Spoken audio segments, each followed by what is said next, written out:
Kan kita tidak bisa menaikkan tarif.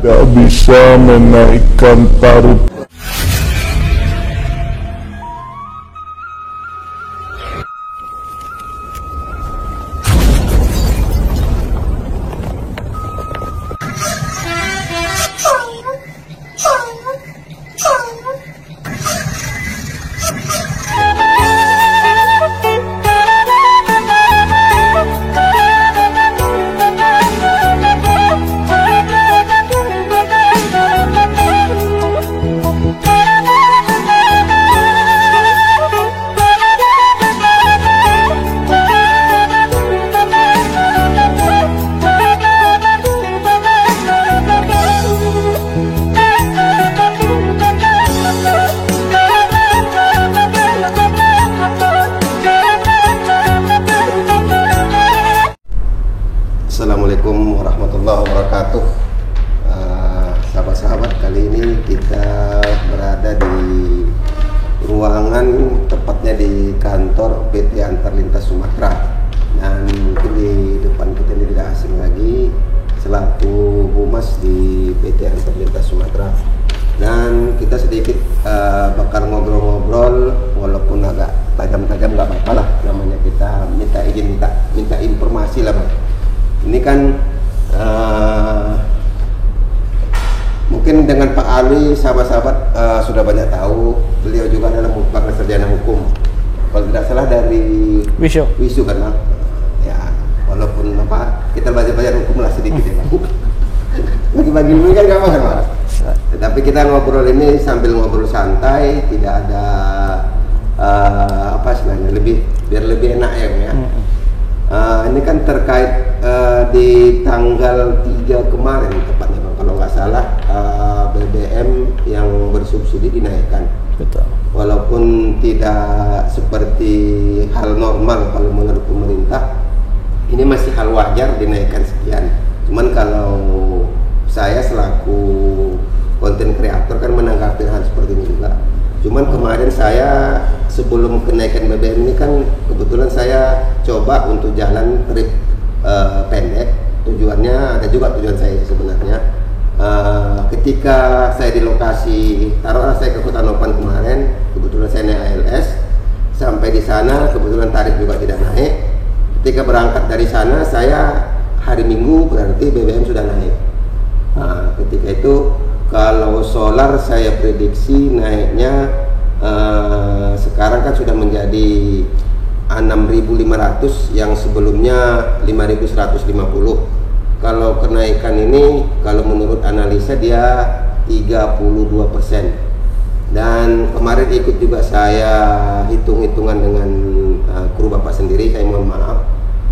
Biasanya mereka kemarin untuk dari Medan sampai ke Kota Nopan sekitar habislah minyak itu 1.300.000 atau 1.200.000. Dengan kenaikan solar ini mereka wajib mengisi jadi 1.800.000.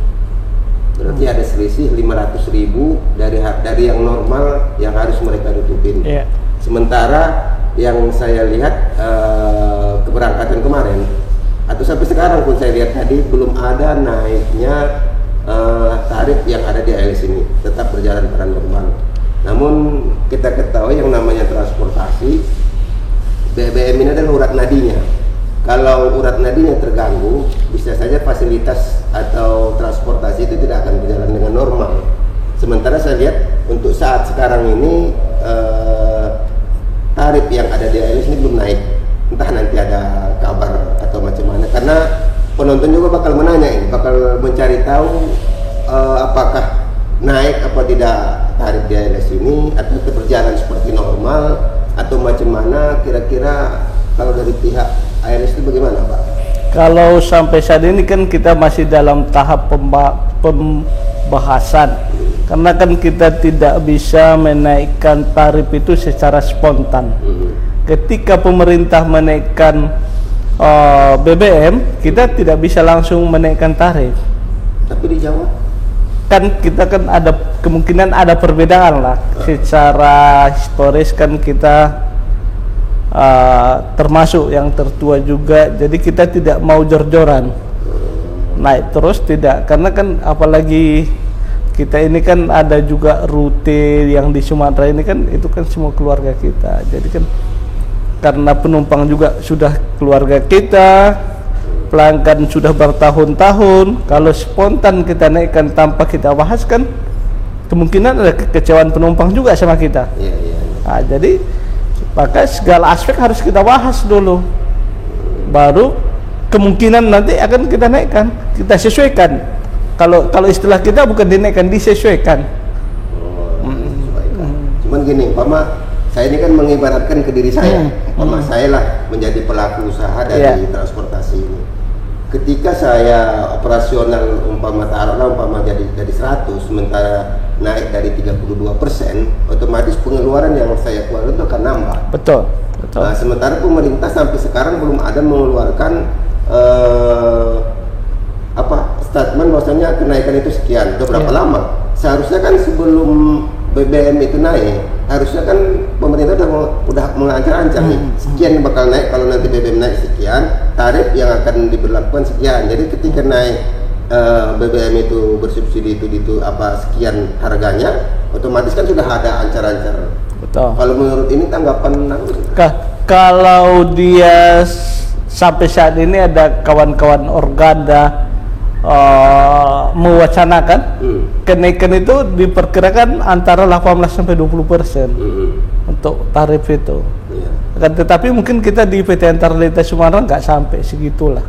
Tapi naik BBM itu 32% loh Pak. Betul. Tapi kan kalau kita ikuti kenaikan BBM itu 32% dan menyesuaikan tarif kita dengan kenaikan 32%, kan kita kasihan juga sama para pelanggan kita. Jadi kalau untuk penunjang berjalannya perusahaan kita dengan sementara kenaikan itu 32%, minimalnya 30 lah. Kalau secara kita memandang dari pelaku bisnis loh Pak. Betul. Beda dengan kita dari pelanggan. Kalau pelanggan kan seharusnya ini kan kita memandang dari pola pandang dari pelaku bisnisnya. Kalau dia ke pelaku bisnis sebetulnya macam Superpak itu kenaikannya lebih dari 30%. Karena sebelum BBM naik dia sudah naik. BBM naik dia naik lagi. Maka sebetulnya cukup signifikan dia untuk kenaikan itu. Akan tetapi kan kalau kita tengok di pangsa pasar kita, dia menengah ke bawah, kan kita tidak sampai hati juga. Nah, di situ dia. Jadi kita lebih mengedepankan kekeluargaannya lah. Tapi gini juga. Bukan di bisnisnya jadinya. Jadi hitungannya awalnya beranjak bukan dari pelaku bisnisnya, tapi dengan pelanggannya dulu yang dipikirkan di level atas ya. Betul. Karena kan pelanggan kita ini menengah ke bawah. Jadi ekonomi masyarakat menengah ke bawah pun kan semakin terpuruk ini. Nah, itu pasti. Karena kan gini, logika kita lah, logika saya sendiri lah. Saya sendiri ada beberapa kali melakukan perjalanan melalui ALS.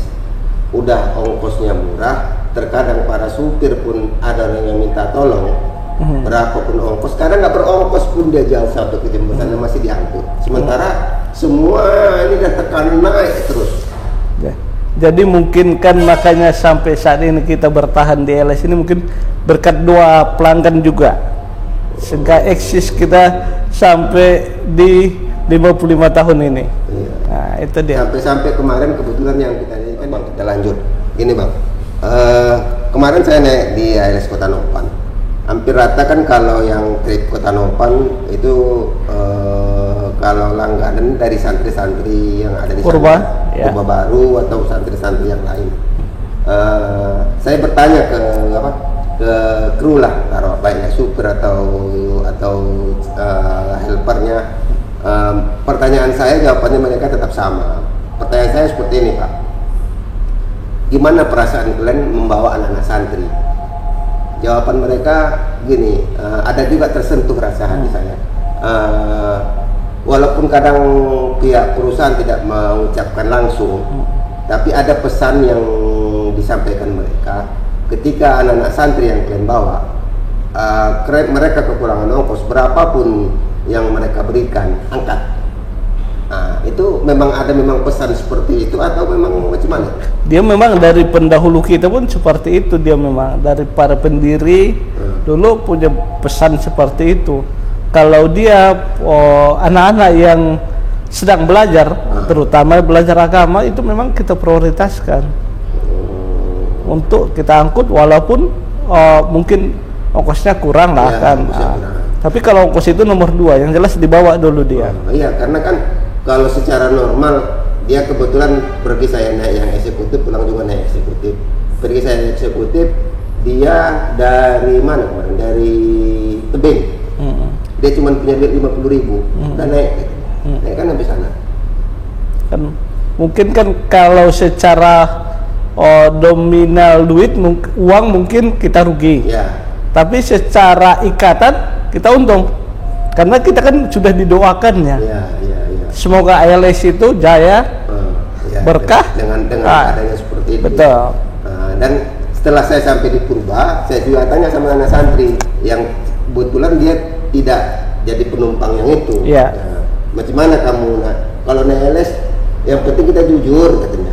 Kita kasih tahu ya kalau kita ada duit, janganlah pula kita minta kurang. Ya. Kalau memang kita nggak ada duit, bilang aja. Betul. Yang tak orang itu katanya. Betul. Nah, berarti kan memang hubungan emosional itu memang bisa terjadi. Iya. Itu, Pak. Iya. Jadi kalau makanya kita kan tidak bisa berpatokan secara bisnis secara keseluruhan, karena faktor kekeluargaan kita kuat. Apalagi kita orang Mandiling ini kan. Iya. Itu dia faktor kekeluargaan, ikatan keluarga masih kuat dia. Jadi kan gini juga Pak, memang betul ya Pak bilang. Ini maaf saya bukan berarti saya tidak pro ke Bapak atau apa. Saya kan gini, Mas saya ibaratkan saya selaku pelaku bisnis di dunia transportasi. Sementara yang dijalanin itu kan bukan cuma 1-2 supir yang melakukan hal seperti itu. Betul. Kalau keuntungan finansial kayak Bapak bilang udah teman.